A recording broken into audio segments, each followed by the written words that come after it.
Otakmu sudah kotor, hatimu kotor, perbuatanmu juga kotor. Dengan perbuatanmu kamu mampu untuk selamat? Tidak bisa. Mesti ada orang yang membantu kamu, mesti ada pribadi yang membantu kamu untuk kamu bisa selamat, membuatkan kamu jalan supaya kamu bisa sampai kepada keselamatan itu sendiri. Siapa itu jalan? Yesus itu adalah jalan. Jalan yang mana? Jalan yang benar. Itu yang kamu harus ikuti. Bagaimana caranya? Kamu harus disucikan dulu lewat darah Yesus. Disucikan dulu. Ya, karena diri kita ini udah kotor dari sononya karena kita dikandung oleh dosa. Makanya lewat kematian Yesus, lewat darahnya kita disucikan. Saat kita disucikan, saat kita menerima Yesus, kita disucikan. Saat kita disucikan, kita menerima air kehidupan itu. Siapa itu air kehidupan? Dia adalah Roh Kudus yang masuk ke dalam diri kita. Itulah yang akan menuntun kita ke jalan yang benar, oke?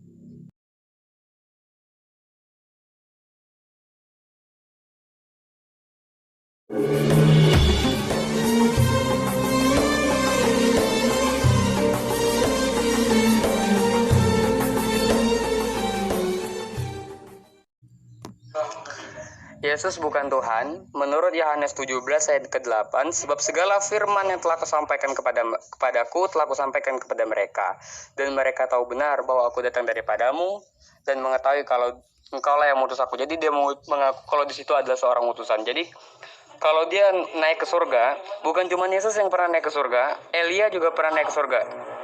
Ya, Elia juga pernah naik ke surga. Dan menentukan siapa yang layak untuk masuk surga atau tidak masuk surga. Tidak. Yesus tidak pernah berkata kalau dia akan menentukan siapa yang masuk surga, siapa yang tidak. Dan mengampuni dosa juga tidak. Di dalam Yohanes 5 ayat 30, sebab Yohanes 5 ayat 30, aku tidak bisa berbuat apa-apa dari diriku sendiri. Aku menghakimi sesuai yang aku dengar, dan penghakimanku adil, sebab aku tidak mengikuti kehendak diriku sendiri, melainkan kehendak Dia yang mengutus aku. Ya, memang Yesus berasal dari Allah itu sendiri. Karena Yesus memang adalah Allah. Oke? Ya, sama seperti aku berasal dari manusia. Dari orang tuaku, karena orang tuaku sendiri adalah manusia. Begitu juga Yesus. Yesus berasal dari Allah. Karena Allah itu adalah Tuhan, otomatis Yesus juga adalah Tuhan. Oke? Dia mengaku Tuhan, justru dia mengaku sebagai utusan Tuhan. Di dalam Yohanes 17 ayat ke-8, sebab segala firman yang telah kau berikan kepadaku telah kusampaikan kepada mereka. Berarti di situ jelas kalau dia cuma penyampai firman. Tuhan tidak harus jadi semut untuk menyelamatkan seekor semut. Tuhan tidak harus jadi lalat untuk menyelamatkan seekor lalat. Itulah fungsi Nabi dan Rasul yang diutus kepada Tuhan, untuk menyelamatkan umat manusia. Bukan dia tidak mampu dan tidak bisa untuk berubah jadi manusia, bukan. Tetapi dia tidak setara dengan ciptaannya. Jadi Tuhan tidak harus jadi manusia untuk menyelamatkan manusia. Itulah tugas Nabi dan para Rasulnya. Sebelum Yesus datang, sudah berapa nabi di bangsa Israel? Udah berapa nabi? Sudah berapa nabi? Tetapi kenyataannya semua gagal kan?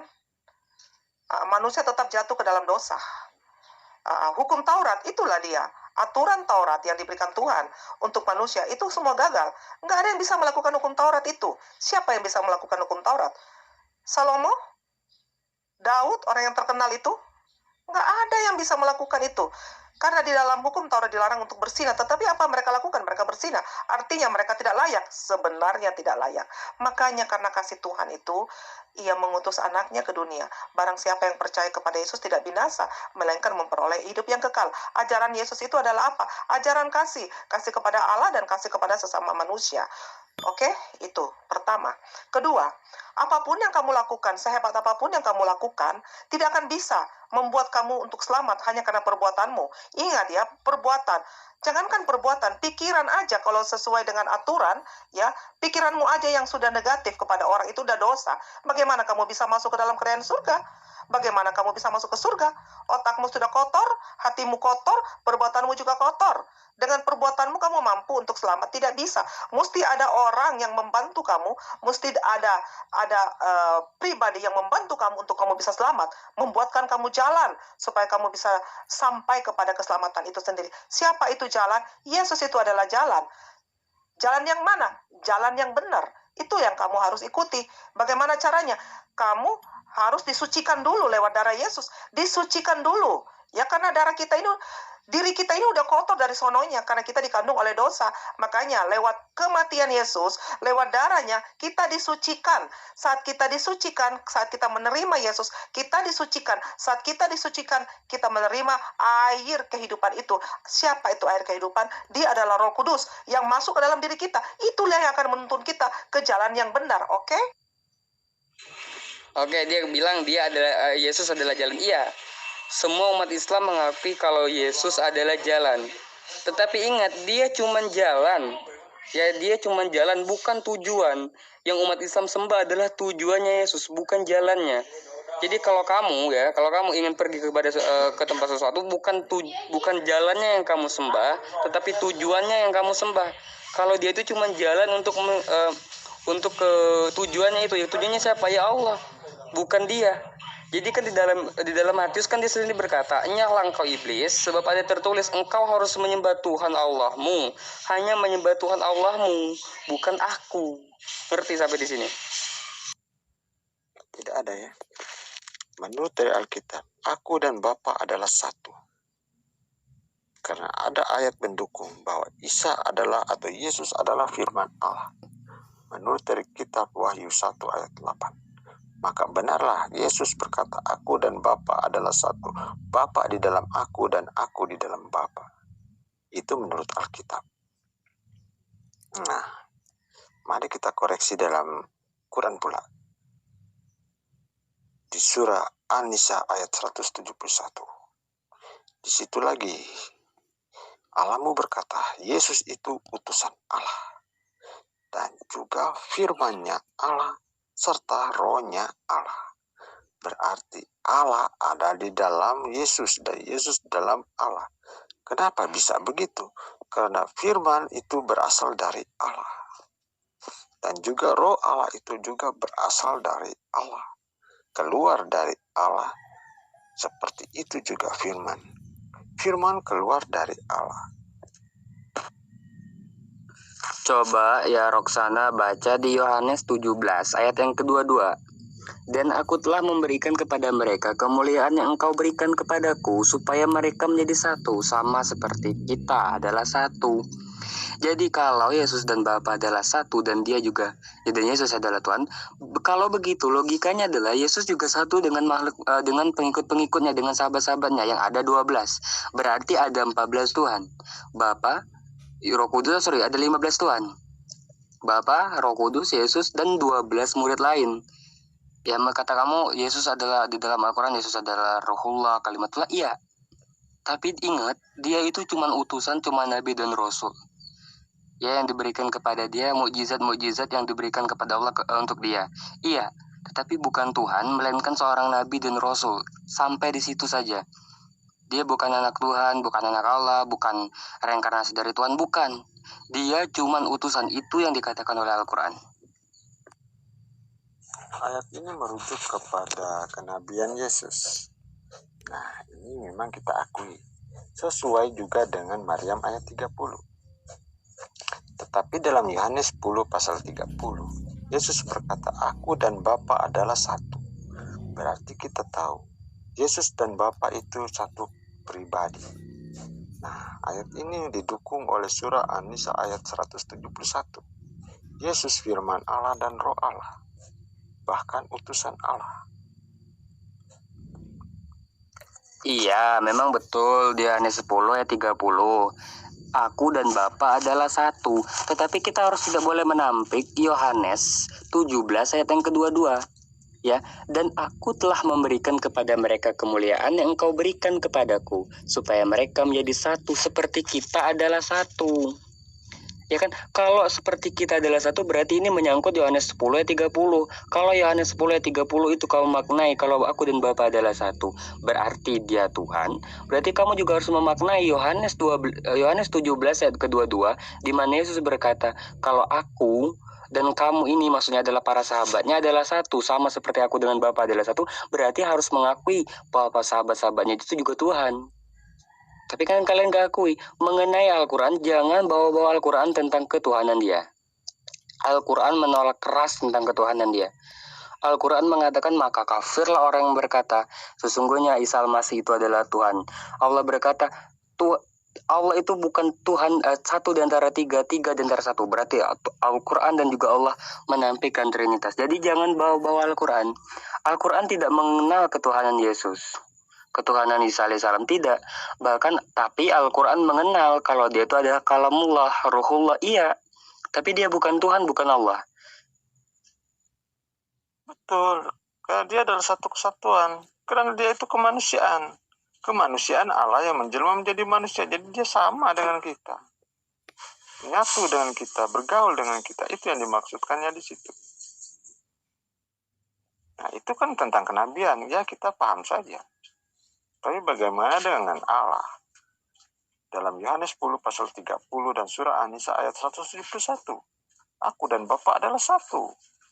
Dan juga dalam An-Nisa 171, Isa adalah firman Allah. Isa adalah roh Allah.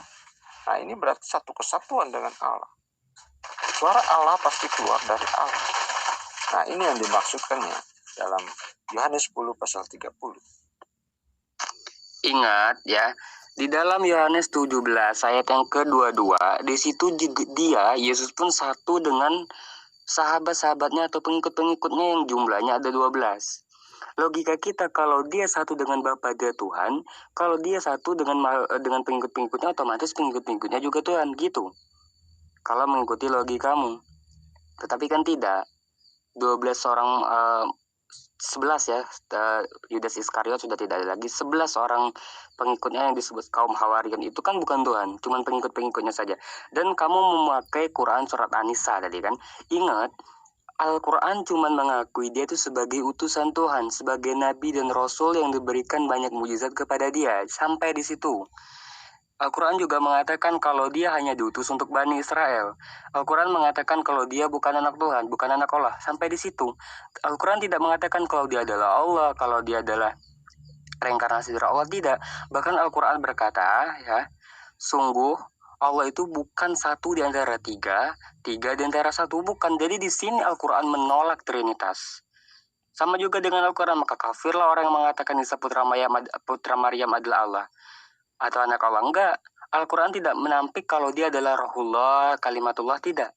Tetapi Al-Quran menampik kalau dia adalah Allah, reinkarnasi dari Allah atau reinkarnasi dari Tuhan. Itu yang Al-Quran tampilkan. Nah, kalau kamu bilang itu mengenai tentang kemisian dia, yaitu misi untuk menyebarkan perintah Tuhan, iya betul. Berarti Yohanes 10 ayat 30 juga tentang kemisian dia.